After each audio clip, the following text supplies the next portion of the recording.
पैसा मुहे ना लग दुष्ट हो गइल बाटे चुके देख ना आखिया ढोला ऐसा निकाल लो तो पियाना दो गाना चलो। वाह वाह वाह भाई वाह, क्या हाल चाल है, क्या बात है, वाह गोरखपुरिया भौजी वाह।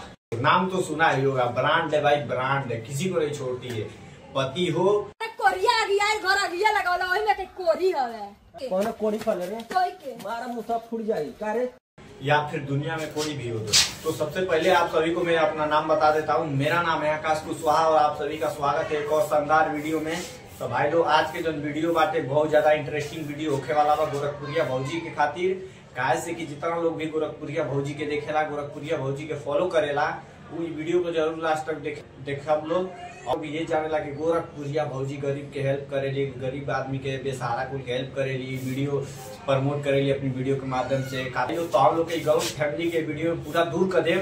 तो ये वीडियो के तो हम लोग के हाथ जोड़ के रिक्वेस्ट बा कि पूरा वीडियो लास्ट तक जरूर देखिए लो। गोरखपुरिया भौजी के वीडियो देखे लो या फिर गोरखपुरिया भौजी के अपन इम्प्रेशन माने लो कि गोरखपुरिया भौजी बहुत अच्छा है, गोरखपुरिया भौजी हेल्प करेली सबके।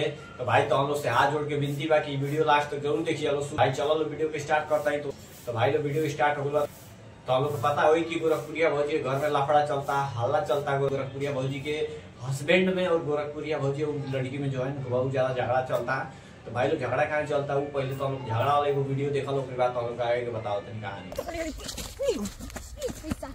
पैसा और तब बहुत बेकार हो जाई वही तुम देखल हमार पैसा है।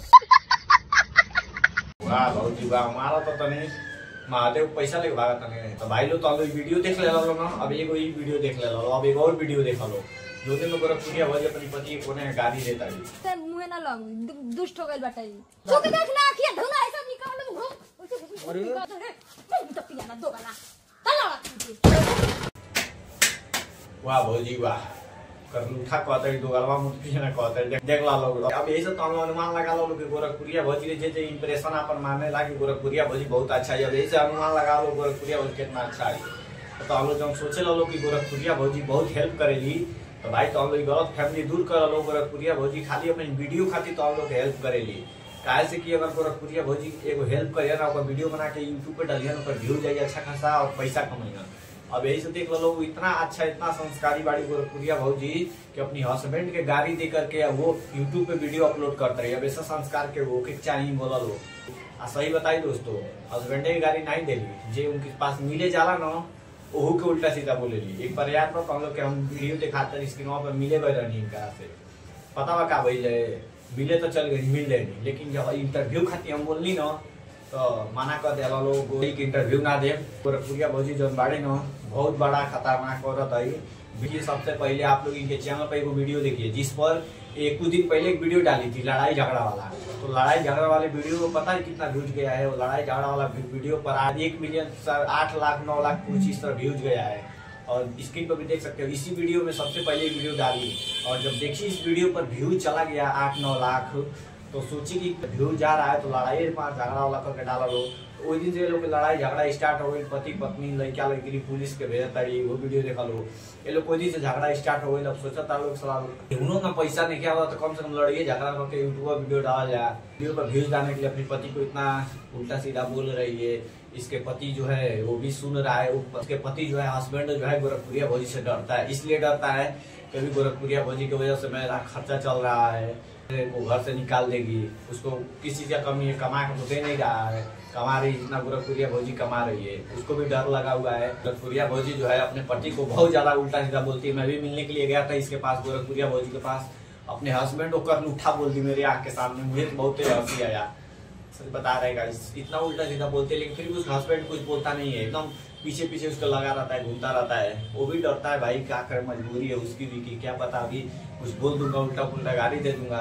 तो जो काम करना चाहिए महादेव जी को गोरखपुरिया भौजी को गाली देना चाहिए, उल्टा गोरखपुरिया भौजी महादेव को गाली दे रही है। बेचारा वो भी डरता है क्या पता घर से निकाल देगी, तो कहाँ जाऊंगा।